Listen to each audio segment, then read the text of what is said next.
history also of the endagaano y'Olwenda. We knew the story of manyine ebyafaayo by'endagaano y'Olwenda. It is very clear that the Bataka were excluded from that. Yakiraga lwatu nti Abataka baaboolebwa mu ndagaano eyo. Where they were distributing land to people who had supported the Bazungu. Yali egabanya ettaka eri abantu abaali bawagidde Abazungu nga bajja kuno. The Bakopi were given big chunks of land.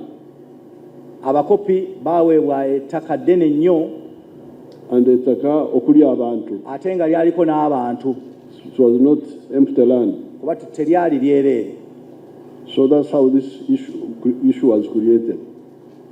That issue was wava kalunsambulira ow'ensonga ey'ettaka ne gye tulaba n'olwaleero. Now, in 1920, the Bataka had organized. Abataka baali beeteeseteese. What they called the Batakabu. Omugendo gwe baayitanga Batakabu. Fighting, it was mixed. It was partly saying we didn't get a share. Yali yakintabuli kuba ku mukono ogumu yali egamba nti tetwafuna mugabo gwaffe. And now you had the Bakopi, they were saying, crying. Ate nga ku mukono ogumu kwaliko abaali bafuuse abasenze ku ttaka nabo nga bawanjaga. That the landlords were taking too much busuru from them. Nti abaali batutte ettaka baali babajjako busuulu mungi nnyo. So the governor, 1924, Governor Mengo, appointed a commission of inquiry. Yalonda akakiiko akabuuliriza. Now that Kachiko reported in 1927. Akakiiko ako amawulire mu 1927.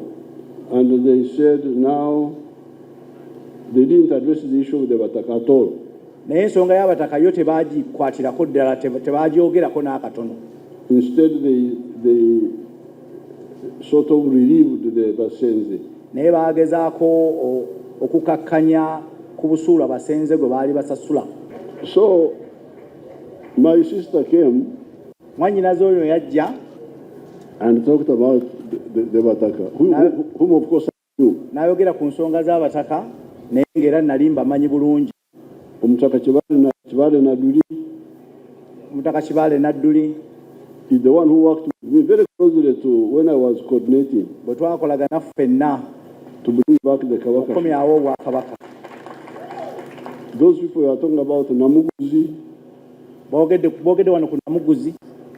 Those were my group. Bonna baali mu nkolagana gye twali tulina. Omutaka Keita, Omutaka Keita. That must be still alive. Aye akyali. Is with us. Naye nnyo nga tukolagana nnyo naye. So I understood that for sure in the tradition. Nakimanya nti mazima ddala mu buwangwa. You cannot do without the Bataka. Tosobola kubeerawo nga kateba. Of the tradition. Abo bwe balina omusingi gw'obuwangwa bwaffe. Gwe musingi gw'obuwangwa bwaffe. Whether you have kingdoms or you don't have. Oba olina obwakabaka oba tolina. Like in Karamoja. They are kings. But the clans are there. So when we go there, they are the ones we deal with. Then you get to a place like Ankole. Where there were kings but they have not been restored. But the clans are there. And they are operating. And they are helping. So Joyce told me about this. I didn't see any problem at all. saagirabamu mutawaana gwonna. And I knew the exclusion by the Europeans. Era nali mmanyi nti abataka baali babooleddwa abazungu Okukuba enkokora. Okubakubira enkokora. oba baali bakubiddwa abazungu enkokora. Abazungu bakuba mmwe. Abazungu baakuba abataka olukokola. Tumuveewo.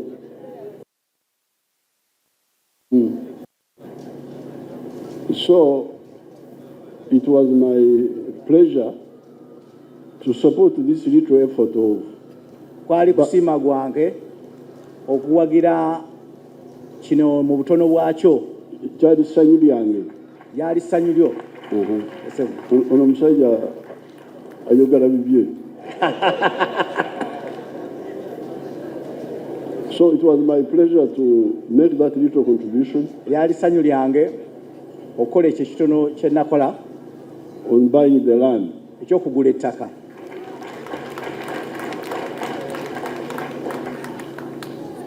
Because those clans, kubanga ebika, if they are really well used, senga bikozesebwa bulungi, they will create more unity even in Uganda. They will create more unity. byandi tusobodde okugatta abantu baffe mu Uganda. The strength of the African race, kubanga amaanyi g'abantu abaddugavu abafirika, especially the ones of this part of the world, naddala mu kitundu kino ekyensi, part of it is culture, amaanyi agamu nnono, but also genetics, naye n'obuzaale. obuzaale.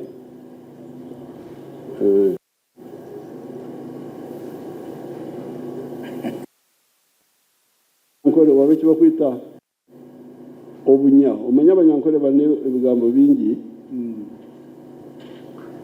Ekigambo kye bayita ensigo, Abaganda kye bayita ensigo, abanyankole bo bakiyita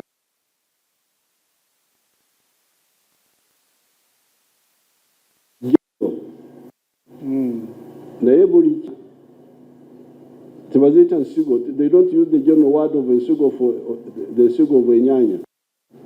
They call them obunya. So normally I translate genetics, I use the word obunya. Obunya, the structure of the human body. Genetics. Genetics, the one what makes us, our bodies. Bubeera ewekitibwa president bubeeranga butonde. Okay, good to Butonde. Yes, sir. Now, part of the strength of our people here is that of Butonde. Ekimu ku maanyi g'abantu baffe wano kiri mu butonde. But that Butonde is partly due to the Enono.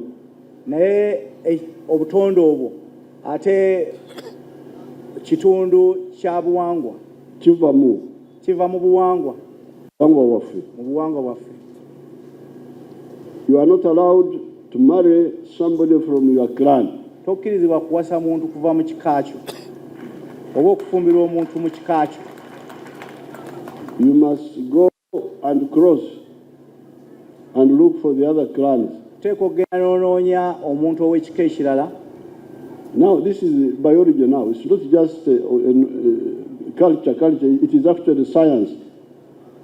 Naye ono kati abeera sayansi. Because what we call close relatives, you can produce children with the defects.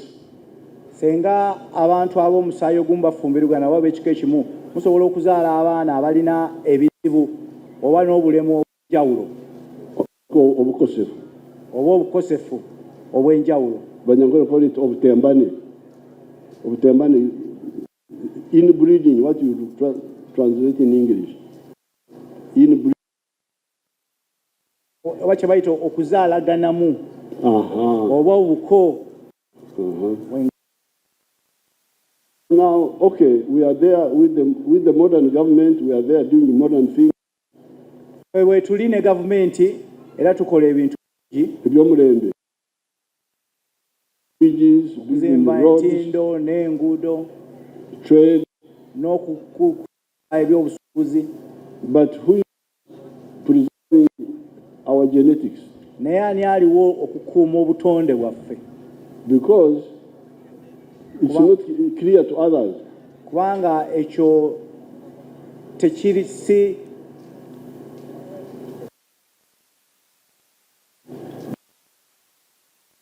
the reverend here, the sheikhs, kubanga ne bannaddiini when a girl and a boy come to get married, kubanga omuwala n'omulenzi bwe bajja nga baagala kufumbiriganwa and they come and say, I'm in love with this one. If I don't marry, I will die.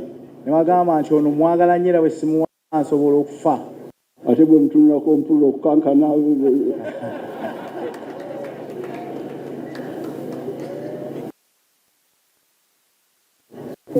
Then I don't know whether they take the trouble to say where they achieve. Simanyi baba batwala omutawa kye beddira. I don't know. I have not really checked. Simanyi sinaba kukyetegereza. Because we should work with the religions, the traditional, we should now work with the religious groups to say, please, when it comes to, if we want of don't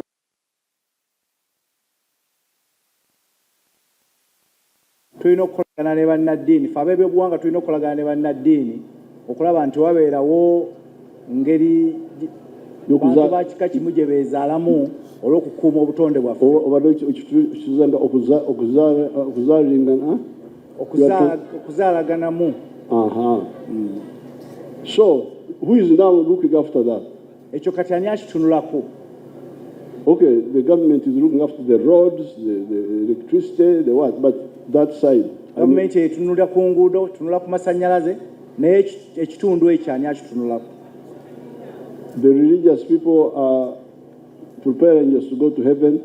Abannaddiini bo batuteekateeka kugenda mu ggulu. To go to Jannah. But is somebody looking at the other side?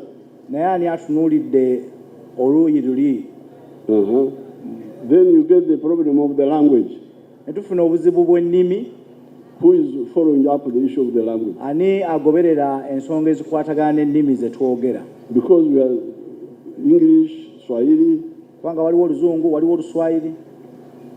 But who is focusing on the indigenous language? Naye ani atunuulidde ku nnimi zaffe ez'obuzaaliranwa?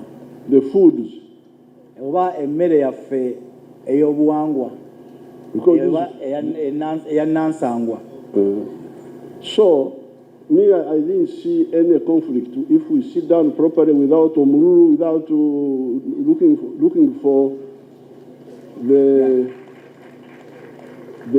most efficient and the most useful way of organizing ourselves. Nze nali sirabawo obuzibu bwonna senga twali tusobola okufuna engeri gye tuyinza okukolaganamu esinga okubeera ennungi ku lw'abantu baffe.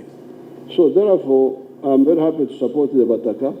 Olw'ekyo nina essanyu lingi okuwagira kuba nti mpagira Abataka. Kati wano mbalozzaako kyokka. No, they had a circle, they had their circle of the Balangira. I would like to put 100 million in that one. Abalangira President abateereddemu obukadde bw'ensimbi 100 mu kittavu kyabwe. Then there are small things which you can handle now. There is the retreat of the waliwo ebintu ebitono bye tuyinza okukwatako kaakati olusirika lw'abalangira oba bambejja n'abambejja bambejja n'abalangira President miliyoni 22 bazibampeere kati ezo ssente owekitiibwa President nazo abalangira azibawadde 22 million 22 obukadde bw'ensimbi 22 kubanga ebyo bitono we can do them quickly. Those are small things you can do them quickly. ebyo bintu bitono tuyinza obikola mu bwangu. Now, for the Masiro in Wakiso, I would have to send a team. Mu nsonga y'amasiro mu Wakiso, I would have to send an engineering team. nja kubasindikira ekibinja ky'abakugu. Then they come bajje and assess the work. balabe omulimu kye gwetaagisa. Then we shall plan. tuteeketeeke